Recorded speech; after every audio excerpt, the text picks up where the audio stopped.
भुजेल बन्धुहरूले यो उधौली पर्वलाई आफ्नो एउटा मुख्य पर्वको रूपमा, मुख्य चाडपर्वको रूपमा चाहिँ लिएर यसलाई चाहिँ अगाडि बढाएर आफ्नो पहिचान दिनुपर्छ भन्ने मलाई लाग्छ।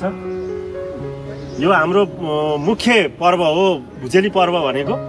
अब यसमा चाहिँ जिजुआजिउतो न्यामा आउस्ने तिसाफुईको पूजा हुन्छ।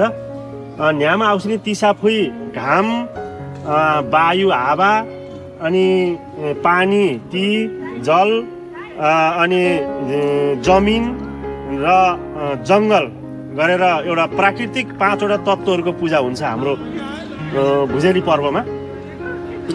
यो भुजेली थानमा त्यसरी 5वटा चाहिँ तत्त्वको पूजा हुँदै गर्दा हामीले जिजुआजिउतो बाजे बजै पुरानो पितृपुर्खालाई पनि सँगै राखेर सम्झिने गर्छौँ।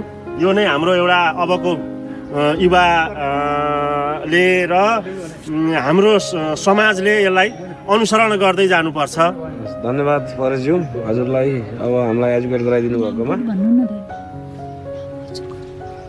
हजुरको शुभ नाम? म राजेन्द्र भुजेल, स्याङ्जाबाट।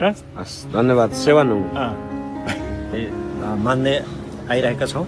यो हाम्रो चाहिँ जिजु बाजेकै समयदेखि चाहिँ यो पूजा गरेको चिज हो र यो हाम्रो एउटा भुजेली पर्व हो।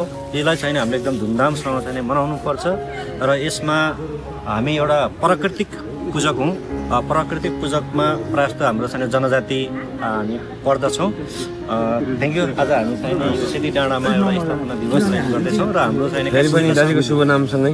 मेरो शुभ नाम रविन्द्र राजु भुजेल। धन्यवाद।